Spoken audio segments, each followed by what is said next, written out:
Alguna vez, quizás, escuchaste este nombre, Oreste Omar Corbata, de la boca de algún señor mayor, al recordar grandes glorias y equipos del fútbol argentino.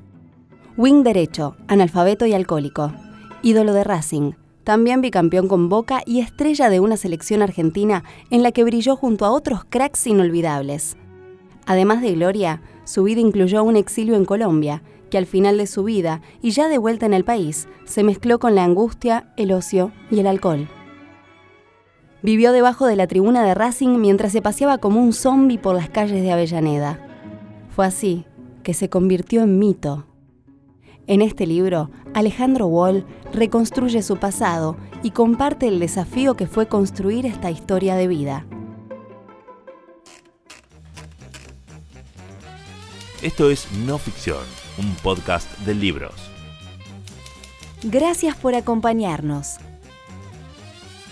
Recordá que podés escucharnos en SoundCloud o podés suscribirte para disfrutar de nuestros episodios con tu app favorita desde tu celular o tablet. Encontranos en iTunes. Bienvenidos al podcast de Penguin Random House, grupo editorial.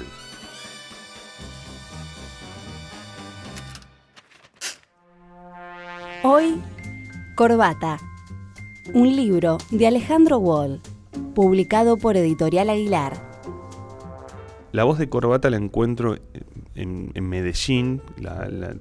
Había un audio de un periodista y escritor colombiano, Gonzalo Medina, que me dice, cuando lo encuentro, me dice que él tenía ese audio y que él había entrevistado a Corbata en el año 85, principios del 85.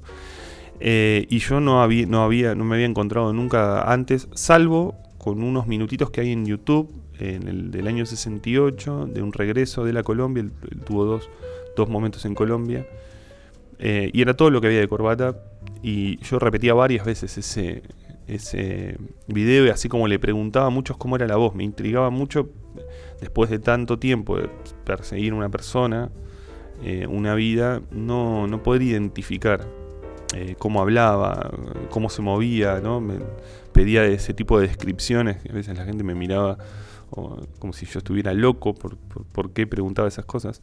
Y en el momento en que Gonzalo puso el audio en su casa, en el living de su casa, para mí fue un momento, sin entrar en cursilerías, te diría casi de lágrimas, porque fue muy emocionante escucharlo, porque además era un momento ya muy duro de él. Y vos escuchabas a un hombre de 40 y pico de años con una voz de 80, muy deteriorado, pero a su vez con algunas cuestiones, sobre todo cuando habla de fútbol, muy lúcidas. Yo supongo que debe haber otros audios de Corbata, y la voz de Corbata debe estar en otras entrevistas, pero la verdad es que, yo no había podido acceder a ninguno, y ese fue poco el tesoro que encontré en un lugar tan lejano como Medellín, pero tan cercano para Corbata a la vez.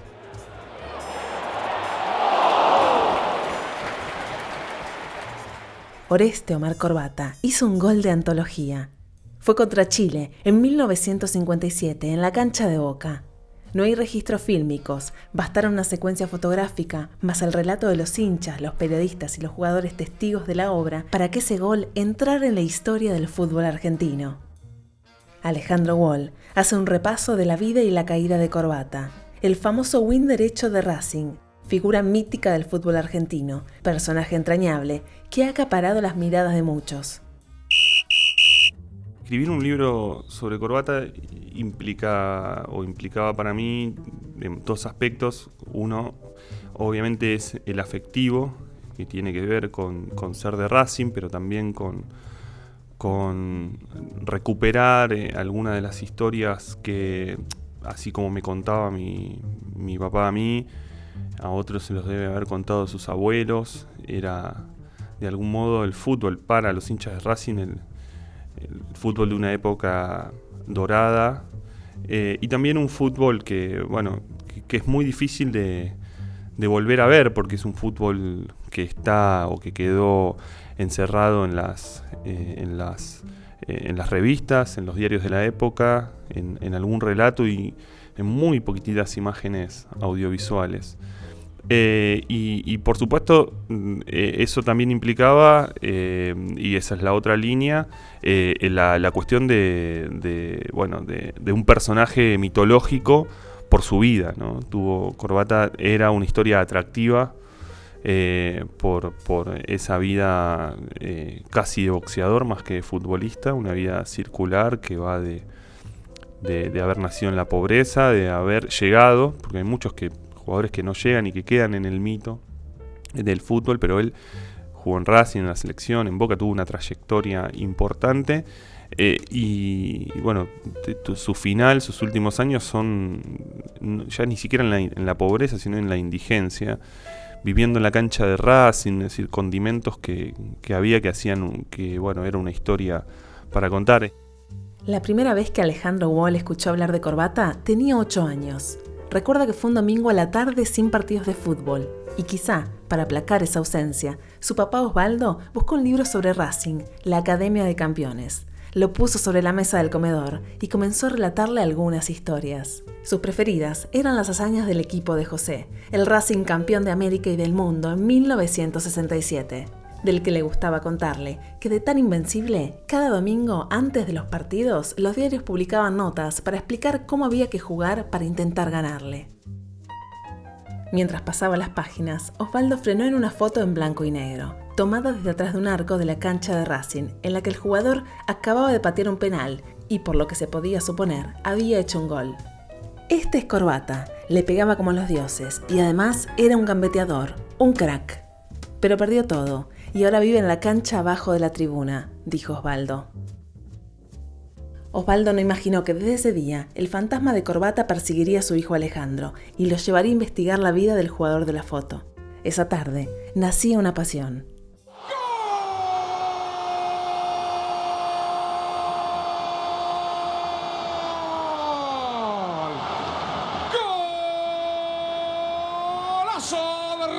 A los 4 minutos del segundo tiempo.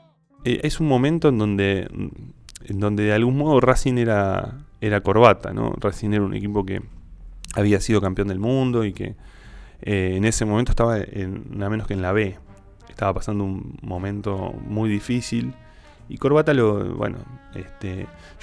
había encontrado un mural de Bocchini firmado por Corbata, no por Corbata, pero sí porque lo había pintado, o sea, dedicado por Corbata, que bueno, y me habían dicho, Corbata lo quería mucho. Bocchini en ese momento era la gran figura de Independiente, en un gran momento de Independiente además. Y la verdad es que yo no sé si no lo creía, pero bueno, podía ser parte también de los tantos leyendas que había alrededor, de las tantas leyendas que había alrededor de Corbata, pero en el momento en que lo escucho, sí, claro, Corbata dice una cosa que a mí me parece muy lúcida en términos del gusto futbolístico, ¿no? Sin importarle, dice, yo soy hincha de Racing, pero la verdad es que hoy no se puede ver otra cosa y el único que se puede ver es a Bocchini, ¿no? Me pareció también que hablaba bastante de quién era, del espíritu que desprendía Corbata.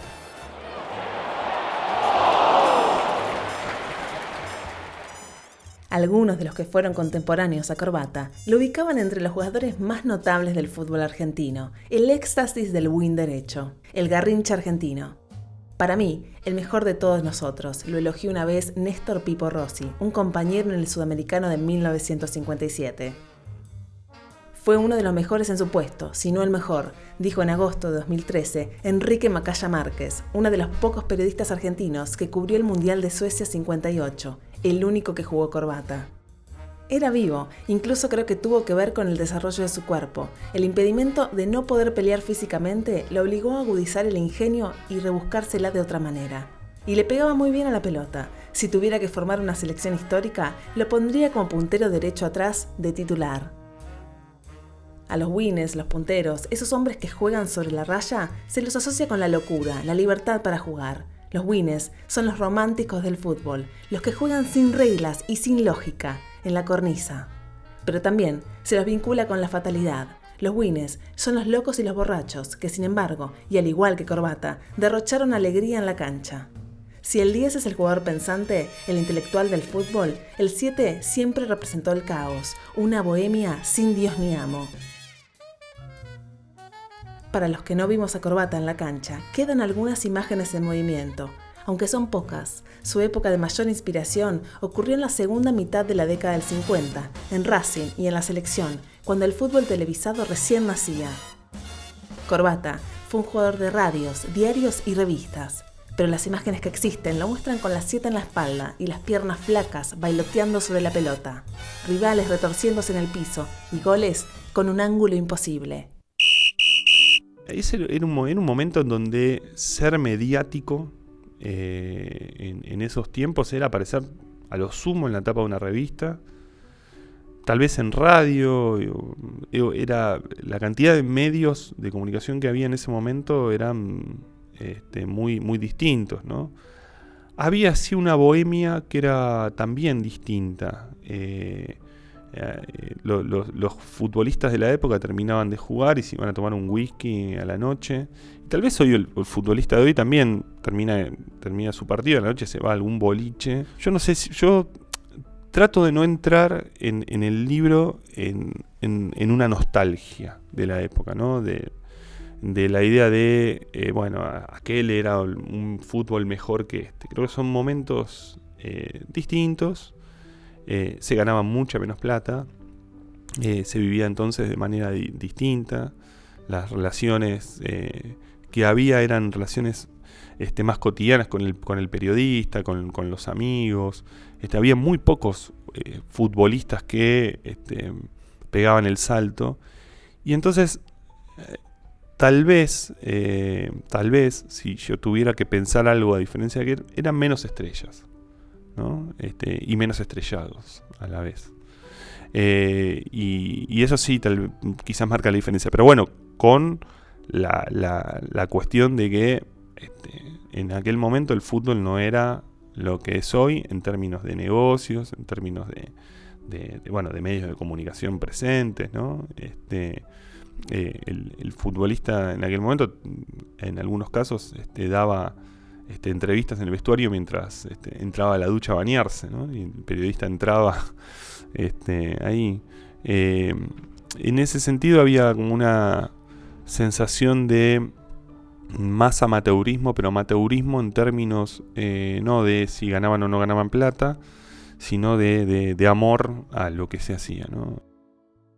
La vida que transitó Corbata lo convirtió en el estereotipo de la estrella que termina en la ruina. Una vida circular entre la pobreza, la fama y la pobreza, y que no es exclusiva de futbolistas. Corbata tuvo la vida de un boxeador, la vida de José María Gatica, que pasó de pobre y analfabeto a ser un ídolo popular gracias a sus puños y su carisma. Reconstruir la vida de Corbata se transformó en una lucha personal para Alejandro Wall.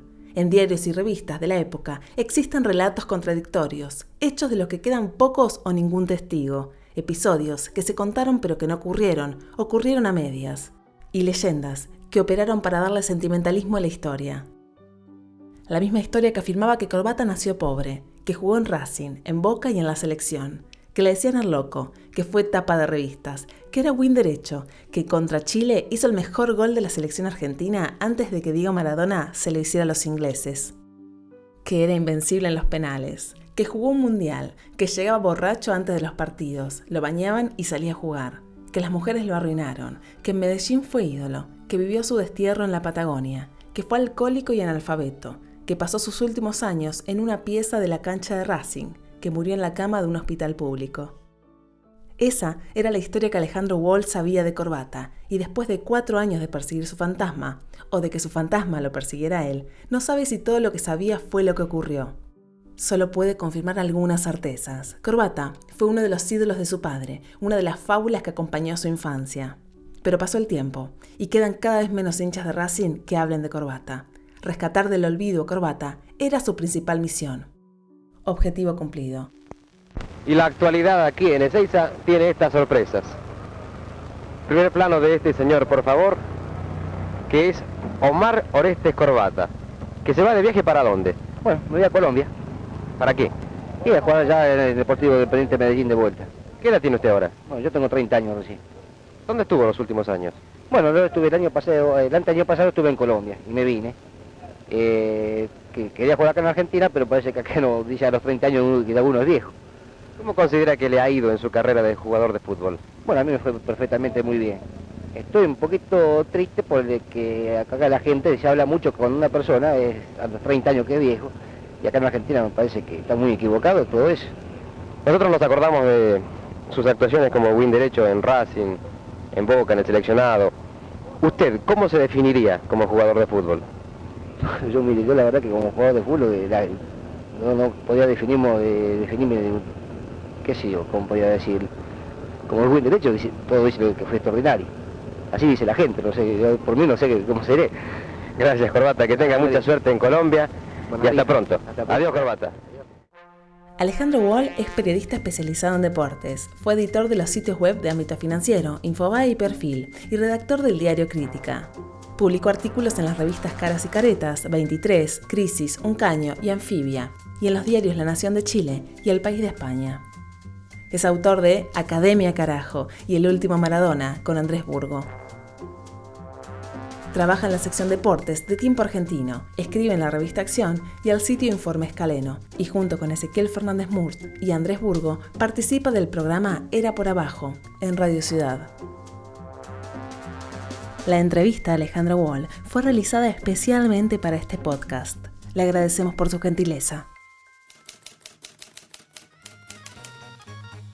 Hoy leímos Corbata, un libro de Alejandro Wall, publicado por Editorial Aguilar.